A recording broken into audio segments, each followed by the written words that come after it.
قرب ياسر بعدنا. اي ان شاء الله. مرحبا بك. انا فرحان يعني انتم اذا فيكم في البحرين كلكم تضحكوا. به واحنا علاقاتنا مع البحرين علاقه حميمه مش من اليوم. يعني هو حتى اليوم قلت للملك كنا في الجامعه العربيه نحضر في القمه، يعني كرسي تونس وكرسي البحرين لاصقين بعضهم. احنا النقطة الشمالية الأقرب لأوروبا في أفريقيا الكل. يعني باش تمشي توا بعض المناطق الداخلية عندنا في تونس يلزمك وقت، لكن باش تمشي لروما مثلا يلزمك 50 دقيقة، لأن احنا قرب. وكي تشوفوا الخريطة نتاعنا تلقاو كأن ثم يد ممدودة هكا طويلة، هذيك بشير قليبية وبشير كذا.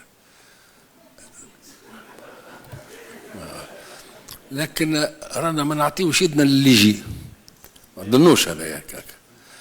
وكنا معنا في علاقات مع اوروبا وكانوا مستعمريننا هو الحقيقه، وخرجنا منها باش بحكمة القياده، لان احنا دوله صغيره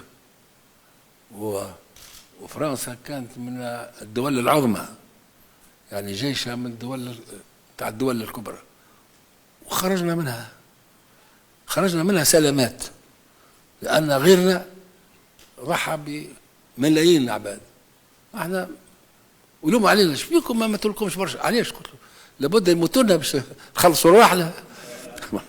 اكل حال هذا كل مرة ونذكروا هذا يلزمنا نقولوا نرحموا على بورقيبة نفسه اللي هو وجه البلاد في الاتجاه هذا. حبيت نقول لكم اللي يراو بلادكم بالرغم من صعوبات الظرف راي يعني صورتها في الخارج وانتم عايشين هوني صورتها صورة مشرقة، لربما في الداخل صورتها أقل، واحنا إن شاء الله نعملوا باش الداخل لحقوها على الخارج، ولكن ايش معناها صورتها في الخارج باهي؟ يعني زاد بنساء ورجال توانسة اللي عايشين في الدول هذه واللي يعطيوا لبلادهم صورة إيجابية. ونحب التوانسة الكل في الخارج كيف يتكلموا على بلادهم كما يقول لك واحد نحط نوارة في قرني، معناها بس تعرفوا بلادكم راهي يعني بخير، وفماش كثير من الدول اللي يعني أبنائها اللي في الخارج يكونوا مفتخرين به. على كل بالنسبة للبحرين ماذا بينا تعتبروا روحكم كأنكم في بلدكم. ليش؟ لأن القيادة هنا في البحرين قاعدة عاملة الواجب ومتفتحة، وتوانسة مرغوب فيهم لأن يعني صورتهم طيبة، ولأن زاد في هالبلد قائمين بخدمات اللي البلد ترغب فيهم، ونحن قبلونا قبول حسن. ولهذا جيت أنا أولا باش نحيي جلالة الملك اللي هو يعني لح كثير على الزيارة هذه وبعث لنا مبعوث وكذا، ولكن زاد باش نحب نحيي الجالية متاعنا ونطمنها على تونس.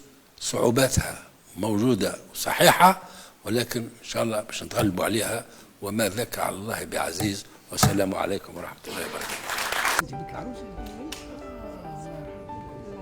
هو يعني عروسي ولسي محمد كمل عليك بعد اقرا بالله ربي يخليه لك.